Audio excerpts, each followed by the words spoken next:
మధ్యప్రాచ్యంలో మరోసారి భీకర రణరంగానికి తెరలేచింది.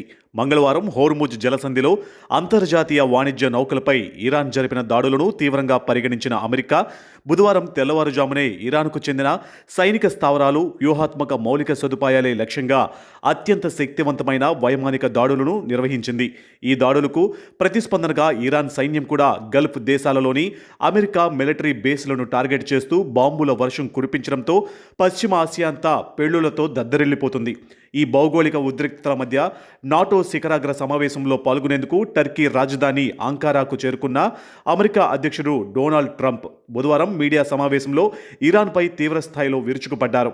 ఇరాన్తో గతంలో కుదిరిన కాల్పుల విరమణ ఒప్పందం, అవగాహన ఒప్పందం ఇకపై ముగిసినట్లేనని ఆయన అధికారికంగా ప్రకటించారు. గత రాత్రి ఇరాన్పై మా దళాలు అత్యంత శక్తివంతమైన దాడులు చేశాయి. ఇరాన్ నాయకత్వంలో ఏదో తీవ్రమైన లోపం ఉంది. వారంతా చాలా ప్రమాదకరమైన వ్యక్తులు.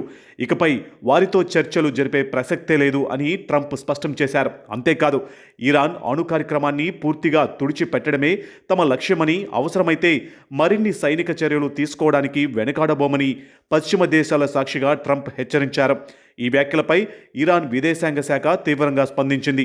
అమెరికానే ఒప్పందాలను పదే పదే ఉల్లంఘిస్తుందని, తమ దేశ భద్రతను కాపాడుకోవడానికి అమెరికాకు తగిన మూల్యం చెల్లించేలా బుద్ధి చెబుతామని ఇరాన్ ప్రతిజ్ఞ చేసింది.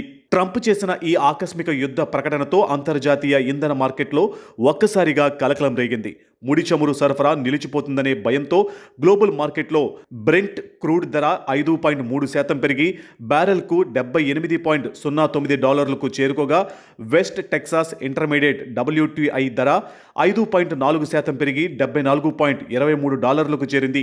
ఈ చమురు ధరల మంట భారత్తో సహా ప్రపంచ దేశాల ఆర్థిక వ్యవస్థలపై భారాన్ని పెంచేలా కనిపిస్తుంది.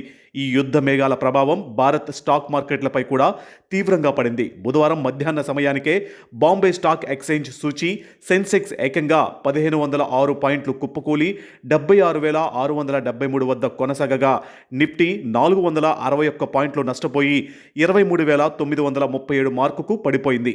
మెటల్, ఫార్మా, రియాలిటీ రంగాలు మినహా దాదాపు అన్ని రంగాల షేర్లు భారీగా నష్టపోయి ఇన్వెస్టర్ల సంపదను ఆవిరి చేశాయి.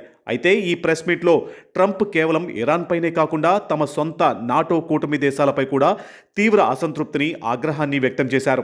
ఇరాన్పై సైనిక చర్యలకు, అమెరికా విమానాలకు, తమ సైనిక స్థావరాలను, గగనతలాన్ని ఉపయోగించుకోవడానికి నిరాకరించిన స్పెయిన్ దేశానికి ట్రంప్ షాక్ ఇచ్చారు. స్పెయిన్తో ఉన్న అన్ని రకాల వాణిజ్య సంబంధాలను తక్షణమే నిలిపివేయాలని అమెరికా ఆర్థిక శాఖ మంత్రి స్కాట్ బేసెంట్ను ఆదేశించినట్లు ట్రంప్ వెల్లడించారు. ఉగ్రవాద దేశమైన ఇరాన్ను అణిచివేయడంలో నాటో కూటమి పూర్తిగా విఫలమైందని మండిపడ్డారు. దీనితో పాటు గ్రీన్లాండ్ అంశాన్ని కూడా ట్రంప్ ప్రస్తావిస్తూ, గ్రీన్లాండ్ అనేది ఖచ్చితంగా అమెరికాకు చెందాల్సిందే, ఇందులో స్పెయిన్కు ఎలాంటి సంబంధం లేదు. ఈ విషయంలో నాటో అనుసరిస్తున్న వైఖరి నన్ను తీవ్రంగా నిరాశపరిచింది అని వ్యాఖ్యానించారు. ట్రంప్ చేసిన ఈ సంచలన వ్యాఖ్యలు అమెరికా, ఇరాన్ మధ్య మొదలైన ఈ ప్రత్యక్ష యుద్ధం రాబోయే రోజుల్లో ప్రపంచ రాజకీయ, ఆర్థిక రంగాన్ని ఎలాంటి మలుపులు తిప్పబోతుందోనని అంతర్జాతీయ నిపుణులు ఆందోళన వ్యక్తం చేస్తున్నారు.